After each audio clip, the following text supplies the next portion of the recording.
We begin our celebration in the name of the Father, the Son, and the Holy Spirit. Amen. The Lord be with you. And with your spirit. To prepare ourselves to participate in these sacred mysteries, let us first call to mind our sins and humbly ask the Lord for His pardon and mercy.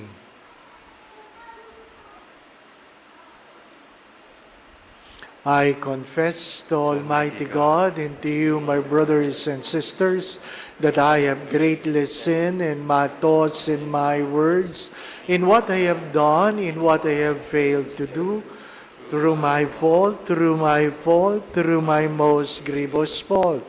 Therefore I ask the Blessed Mary, ever Virgin, all the angels and saints, and you, my brothers and sisters, to pray for me to the Lord our God.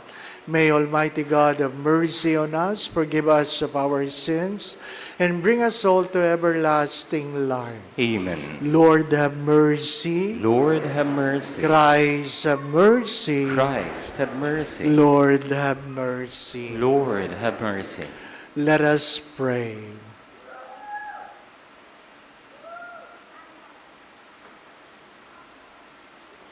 By your help, we beseech you, Lord our God, may we walk eagerly in the same charity with which, out of love for the world, your Son handed himself over to death. Through our Lord Jesus Christ, your Son, who lives and reigns with you in the unity of the Holy Spirit, God, forever and ever. Amen.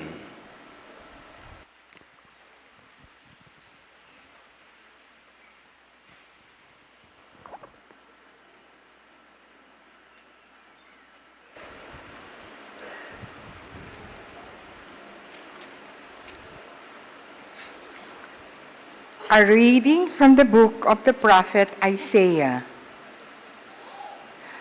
Thus says the Lord, who opens a way in the sea and a path in the mighty waters, who leads out chariots and horsemen, a powerful army, till they lie prostrate together, never to rise, snuffed out and quenched like a weed. Remember not the events of the past, the things of long ago consider not. See, I am doing something new. Now it springs forth. Do you not perceive it? In the desert I make a way, in the wasteland rivers. Wild beasts honor me, jackals and ostriches. For I put water in the desert and rivers in the wasteland for my chosen people to drink, the people whom I formed for myself, that they might announce my praise. The word of the Lord. Thanks be to God. The Lord has done great things for us. We are filled with joy. The Lord has done great things for us. We are filled with joy. When the Lord brought back the captives of Zion, we were like men dreaming. Then our mouth was filled with laughter and our tongue with rejoicing. The Lord has done great things for us. We are filled with joy. Then they said among the nations, the Lord has done great things for them. The Lord has done great things for us. We are glad indeed. The Lord has done great things for us. We are filled with joy. Restore our fortunes, O Lord, like the torrents in the southern desert. Those that sow in tears shall reap rejoicing. The Lord has done great things for us. We are filled with joy. Although they go forth weeping, carrying the seed to be sown, they shall come back rejoicing, carrying their sheaves. The Lord has done great things for us. We are filled with joy.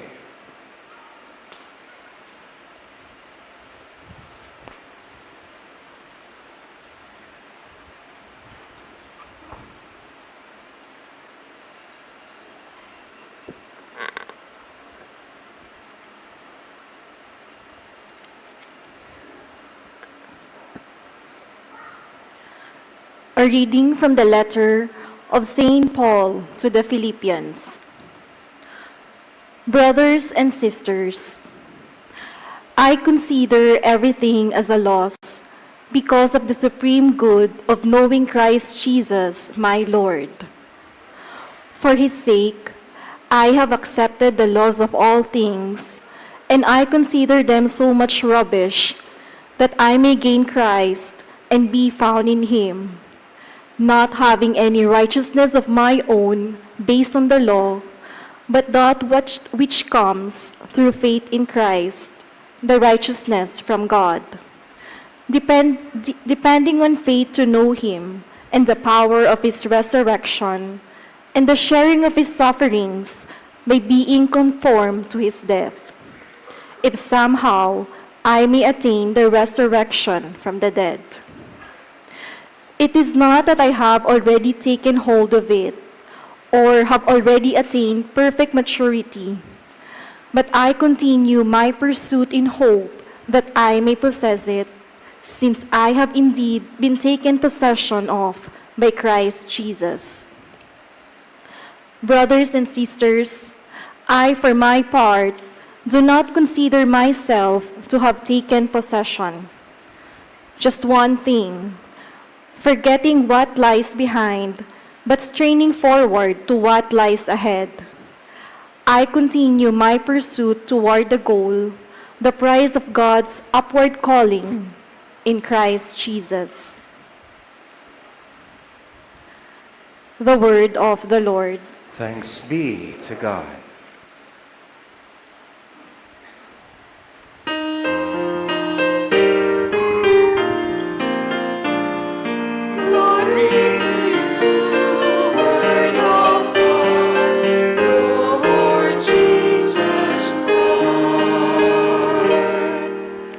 Even now, says the Lord, return to me with your whole heart, for I am gracious and merciful.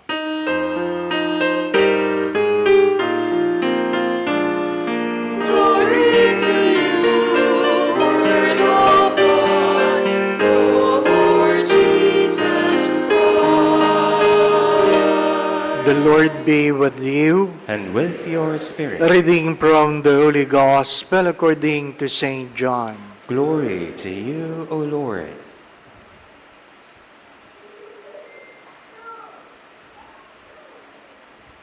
Jesus went to the Mount of Olives, but early in the morning he arrived again in the temple area, and all the people started coming to him, and he sat down and taught them.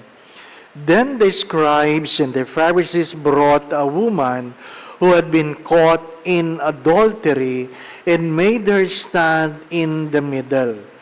They said to him, "Teacher, this woman was caught in the very act of committing adultery.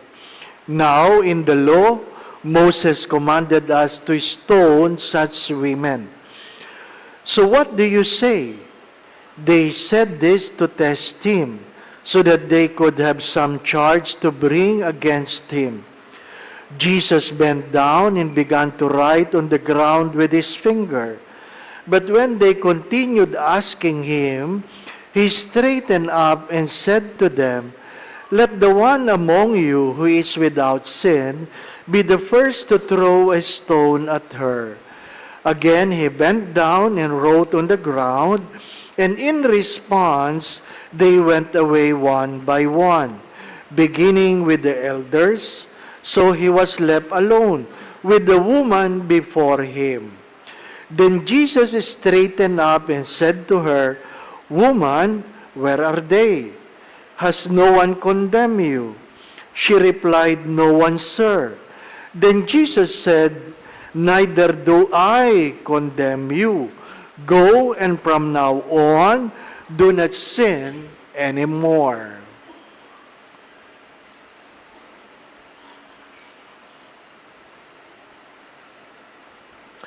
The Gospel of the Lord. Praise to you, Lord Jesus Christ. First, let me answer the question, why do we cover images during the last week of each of Lenten season? And the simple answer is, it is part of fasting our eyes. Fasting our eyes. So, when when you don't have so much to see, hopefully you're able to see what is more important. What is more important?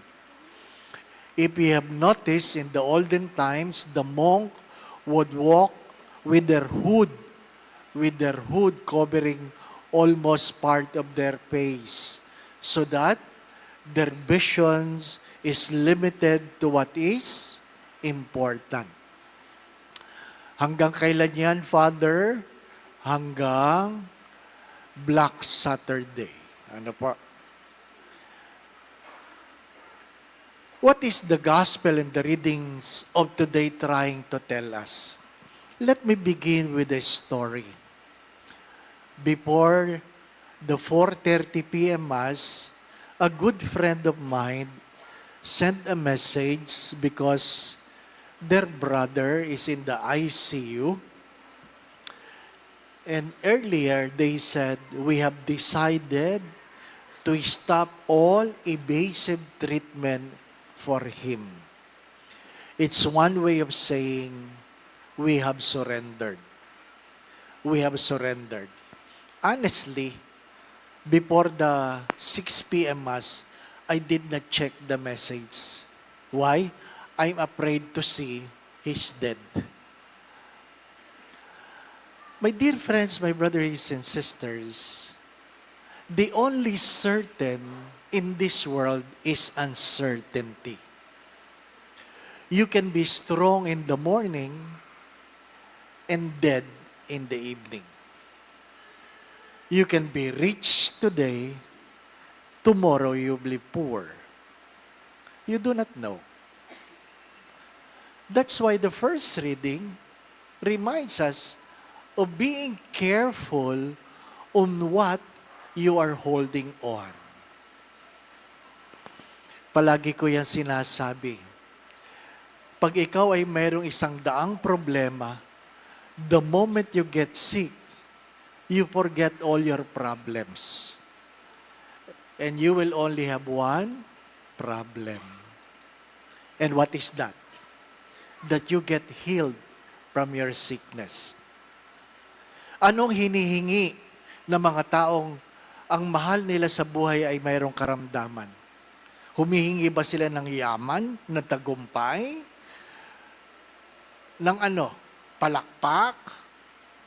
Hindi. Isa lang hinihingi yan. Sana po ay gumaling. Sana po ay gumaling. You must learn to know and see what is important. Do not forget that. What is important?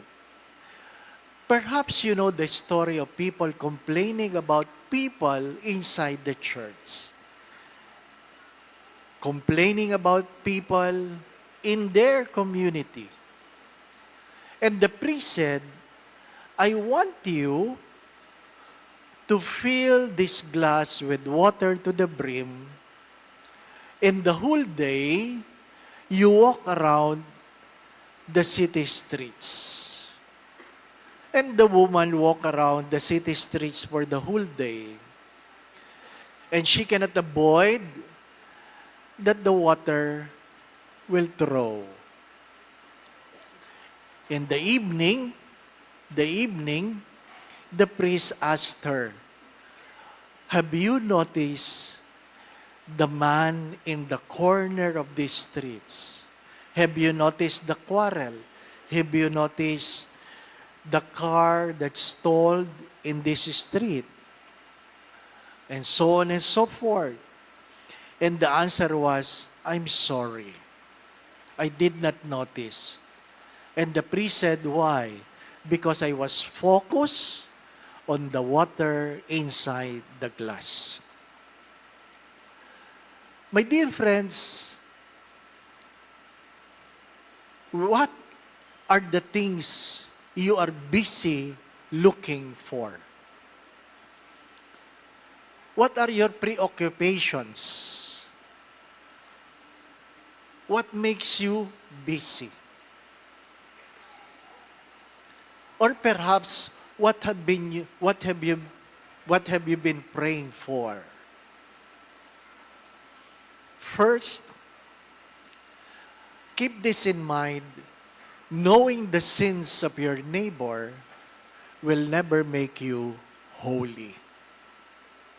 Knowing the sins of your neighbor does not make you a better person. Bringing a woman committing adultery does not make you a better person. Take note of that. Take note of that. It is not our business to know the sins of other people. It is not our goal to know the problems of other people. Why? It does not make you a better person. Second, if you live in love, as St. Paul have said, love never takes delights in the sins of others. Kung ikaw ay nabubuhay sa pag-ibig, hindi mo ikinatutuwa na malaman mo ang kasalanan ng iyong kapwa. Kung ikaw ay nabubuhay sa pag-ibig. Kaya kung ikaw ay alam mo ang kasalanan, ang away ng iyong kapitbahay, isa lang ang tawag sa iyo. Anong tawag sa iyo? Chismosa. Di po ba, ano? Chismosa. Ano pakialam mo sa away ng kapitbahay mo? Napapabuti ka ba? Di ba? Kaya nga, ano sabi ng Diyos? Kung sino man sa inyo walang kasalanan, siyang unang bumato. Sino ba sa atin ang walang kasalanan? Meron ba sa ating pwedeng tumayong magsasabing wala akong kasalanan? Ba't hindi ka nangungumpisal? Wala akong kasalanan, Father. Yan ang malaki mong kasalanan. Hindi ka nagkakasala. Sa madalit sabi, hindi mo kilala ang iyong sarili. Hindi mo kilala ang iyong sarili. My dear friends, my brothers and sisters, I always say this. Time will come that you will be confronted by God alone. And you can never boast about how much money you have, where you have been, what titles you have gained, because all of these things are nothing. Are nothing. Pag ikaw ay may sakit, sasabihin mo ba sa Diyos, Lord, pagalingin mo ako, engineer ako. Lord, pagalingin mo ako, lay minister ako. Lord, pagalingin mo ako, malaki ako magbigay. Sinasabi mo ba yun? Hindi mo pwedeng sabihin yun sa Diyos. Hindi mo pwedeng sabihin yun sa Diyos. There is nothing we can boast before God. Keep that in mind. Keep that in mind, my brothers and sisters. Because someday, you will be sick alone. Kahit gaano ka kamahal ng iyong mga kapatid, pag ikaw ay nagkasakit, ikaw lang. Ikaw lang talaga. Tatabihan kanila, sasamahan kanila sa hospital, pero ikaw lang. Pero pag matagal ka na may sakit, hindi ko alam kung may kasama ka pa. Sapagkat nakakasawang magbantay na may sakit, di po ba, no? Hindi lang yung hindi ka sasamahan, baka hindi ka makatanggap ng tulong. Kasi hindi habang panahon, sadyang ang pagmamahal ay nananatili. Pag namatay ka, ikaw lang rin. Hindi totoo yung sasama ako, sasama. Huwag kayong maniwala doon. 27 taon na akong pare. Lahat na nagsabing sasama, hindi naman talaga sumama. Ano po? Oo. Nakakainis, dumatagal ang libing dahil sasama ako. Ano sabi ko? Pasamahin nyo. Anong gusto mo? Sa ibabaw ng kabaong ilalim? Nakakainis. Yung mga nagdadrama ng gano'n, di po ba? No? Hindi naman talaga sasama. Ha? Meron nga isang artista nakuna ng video. Grabe ang pag-iyak sa pagpanaw ng kanyang kaibigang artista. May mga taong umiiyak na pag sila'y umiyak, mapapaiyak ka. Kasi parang feel na feel mo. At pagkatapos ng libing, sabi ng mga kaibigan, grabe kang umiyak. Ano sabi niya? Pangpamas, no? Bakit? Madali lang umiyak. Madali lang umiyak. Inaamin ko ito pag ako'y merong funeral mass at merong tatayo-tayo at yayapos siya po sa kabaong, iiyak-iyak, sinisitsitan ko yan. I love you! Shh! Upo ka! Pag natumba yan, di ba? Hindi na yan dinig ng patay. Kahit gaano kahigpit ang iyong yapos sa kabaong, hindi na yan nararamdaman. Ano ibig ko sabihin? Ang pagmamahal ay pinapakita at pinaparamdam habang buhay.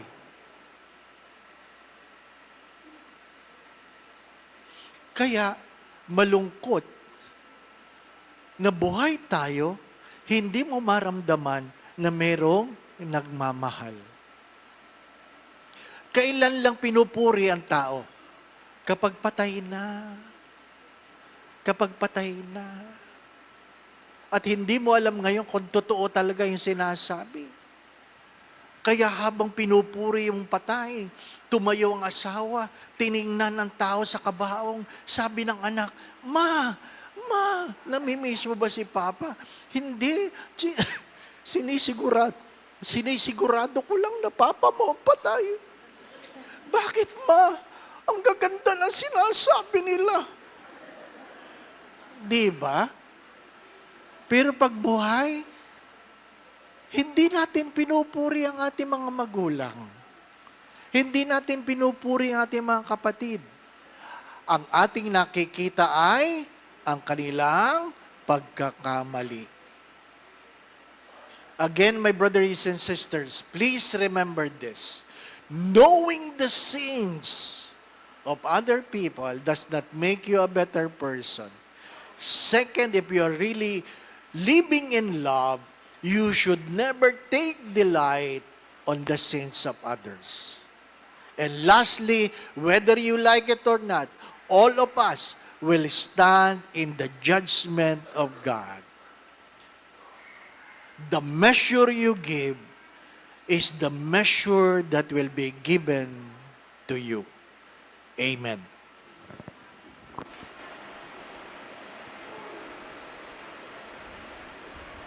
Let us now profess our faith.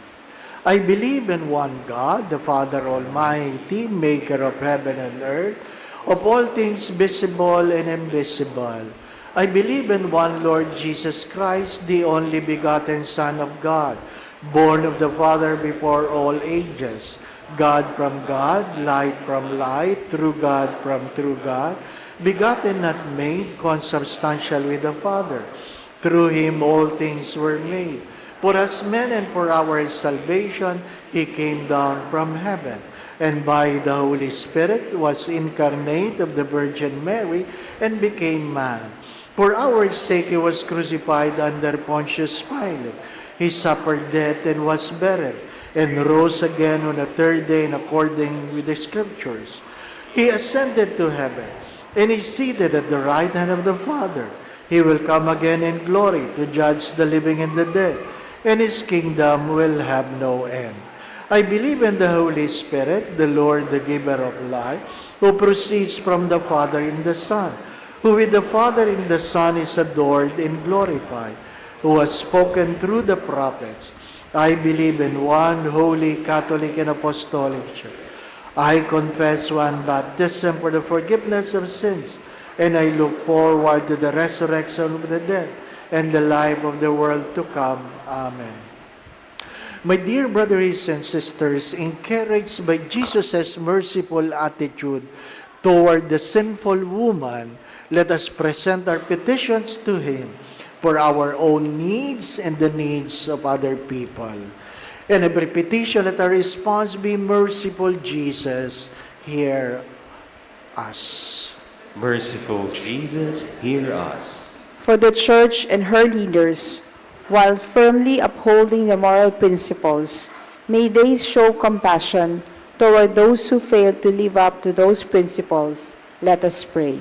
Merciful Jesus, hear us. For all those who struggle to live an upright moral life, may they succeed in overcoming external temptations and their personal moral weakness with the help of God's grace and the support of the Christian community. Let us pray. Merciful Jesus, hear us. For those who have been victims of human passions, may they find in God's mercy and in our compassion the strength they need to rebuild their lives. Let us pray. Merciful Jesus, hear us. For the families and communities victimized by war, particularly in Gaza and Ukraine, may mutual respect, appreciation, and solidarity enable them to rebuild their lives in harmony and peace. Let us pray. Merciful Jesus, hear us. For the quick recovery of the Holy Father, Pope Francis, as well as guidance for all the doctors and nurses who are taking care of him, let us pray. Merciful Jesus, hear us. Let us pray for our personal intentions.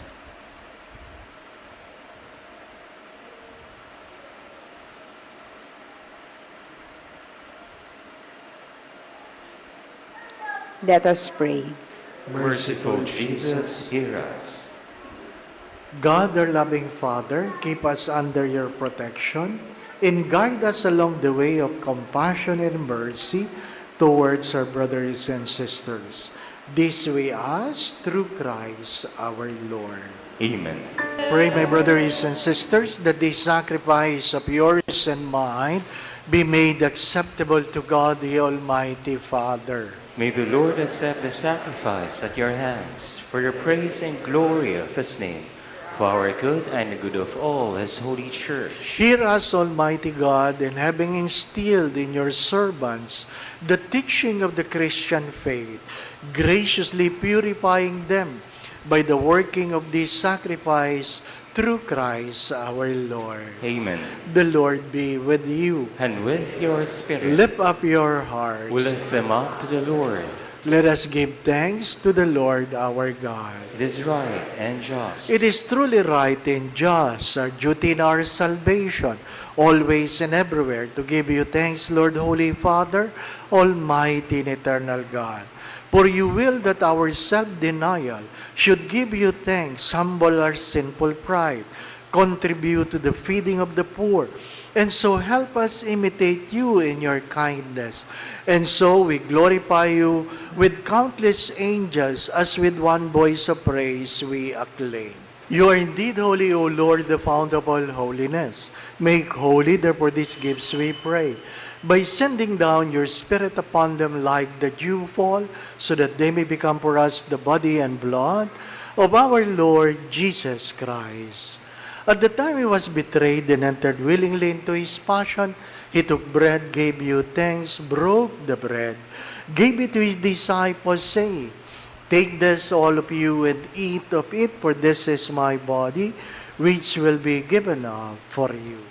In a similar way, when supper was ended, he took the chalice, and once more gave you thanks, gave the chalice to his disciples, saying, Take this, all of you, and drink from it. For this is the chalice of my blood, the blood of the new and eternal covenant, which will be poured out for you and for many for the forgiveness of sins. Do this in memory of me.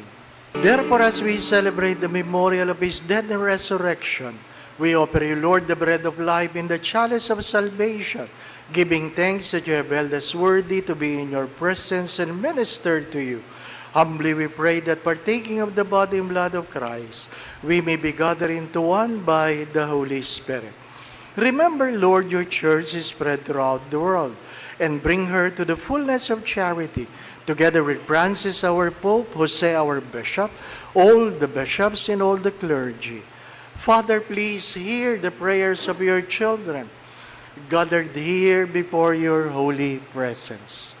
Let's spend a few moments of silence, and I invite you, brothers and sisters, that you personally ask the Lord for a special grace you want to receive in this Eucharistic celebration.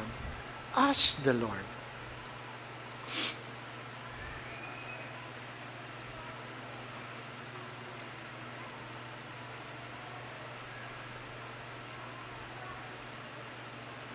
Remember also all our brothers and sisters who have fallen asleep in the hope of the resurrection, and all have died in your mercy. Welcome them into the light of your faith. Have mercy on us all, we pray, that with the Blessed Virgin Mary, Mother of God, with Saint Joseph, our most chaste spouse, with the blessed apostles, with Padre Pio Petrocina and all the saints of Lisieux throughout the ages, we may merit to be co-heirs to eternal life, and may praise and glorify you through your Son, Jesus Christ. Through him and with him and in him, O God, Almighty Father, in the unity of the Holy Spirit, all glory and honor is yours forever and ever. Lord Jesus Christ, you said to your apostles, "Peace I leave you, my peace I give you." Kindly look not on our sins, but on the faith of your church, and graciously grant us peace within our hearts, peace in our mind, peace in our own homes, in our own families, peace in our workplace, peace in our community, peace in our country and in the world, and grant unity in accordance with your will, who lives and reigns forever and ever. Amen.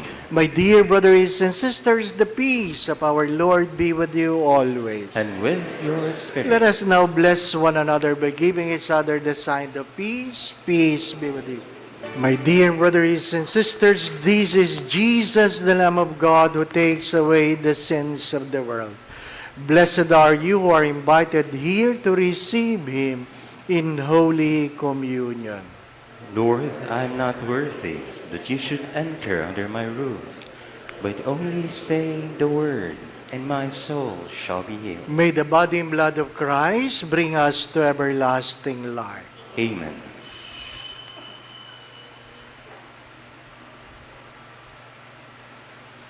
There shall be a little adjustment in our communion stations inside the chapel. Kindly be seated and wait for the directions for ushers. Thank you very much.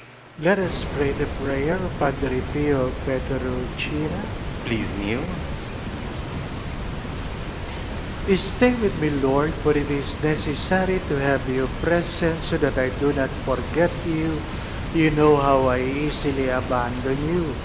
Stay with me, Lord, because I am weak and I need your strength, that I may not fall so often. Stay with me, Lord, for you are my life, and without you I am without purpose. Stay with me, Lord, for you are my light, and without you I am in darkness. Stay with me, Lord, to show me your will. Stay with me, Lord, so that I hear your voice and follow you. Stay with me, Lord, for I desire to love you very much and always be in your company. Stay with me, Lord, if you wish me to be faithful to you. Stay with me, Lord, for as poor as my soul is, I want it to be a place of consolation for you, a nest of love.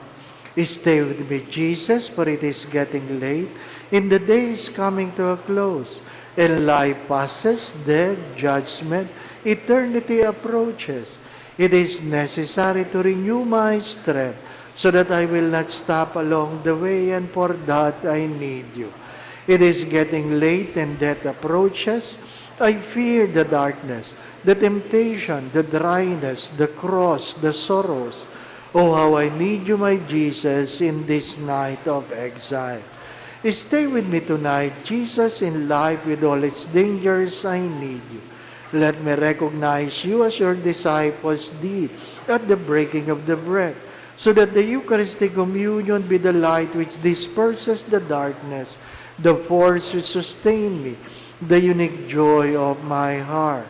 Stay with me, Lord, because at the hour of my death, I want to remain united to you, if not by communion, at least by grace and love. Stay with me, Jesus. I do not ask for divine consolation because I do not merit it, but the gift of your presence, oh yes, I ask this of you. Stay with me, Lord, for you alone I look for. Your love, your grace, your will, your heart, your spirit, because I love you and ask no other reward but to love you more and more. With a firm love, I will love you with all my heart, one on earth, and continue to love you perfectly during all eternity. Amen. Please stand. Let us pray.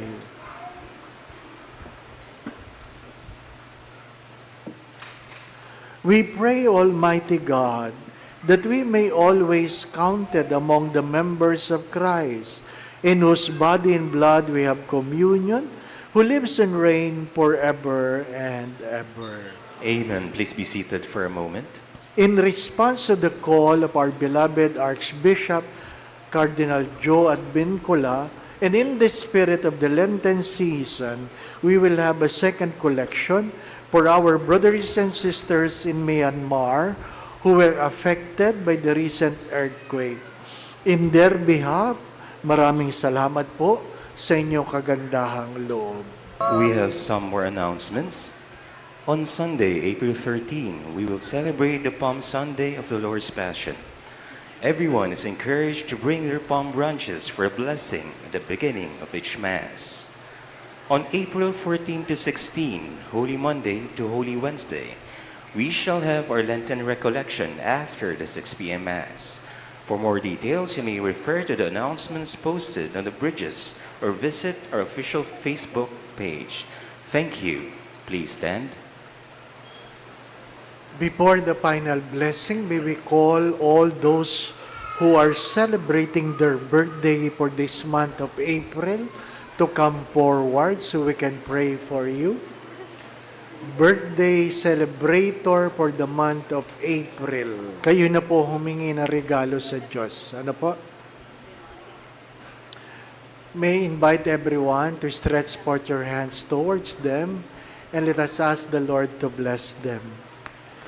God, our loving Father, you are the source of life. You are the God of all creation. We offer you grateful praise for the gift of life. Hear the prayers of your servants gathered in front, who recall in this month of April the day of their birth, and rejoice in your gifts of life, love, family, and friends. Bless them, Lord, with your presence. Surround them with your love, that they may enjoy many happy years, all of them pleasing to you. If there are sick among them, please heal them, O Lord. You know their heart's desires. Lord, if you will it, may you grant their prayers. Bless them as you bless their family too. All this we ask through Christ our Lord. Amen.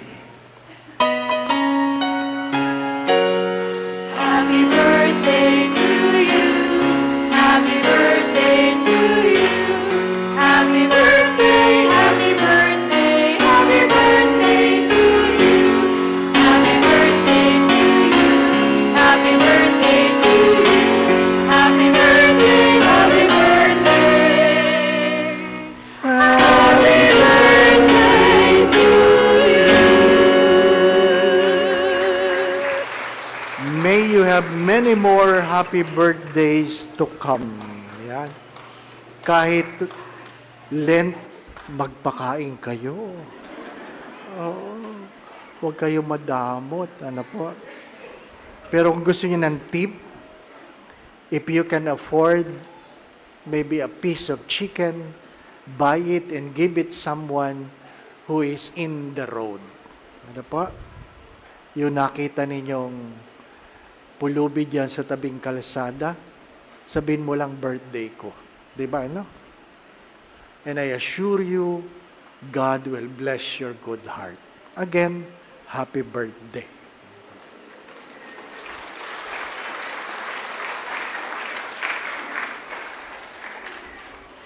Going back to what I've said, when the Holy Father was asked regarding the sins of people, the Holy Father replied by saying, "Who am I to judge? Who am I to judge?" My dear friends, my brothers and sisters, it is not our role to know the sins of our neighbors, and it is not our role to judge them. It does not make us a better person. If you live in love, you will never take delight in knowing the sins of others. The Lord be with you. And with your spirit. Bow your heads and pray for God's blessing.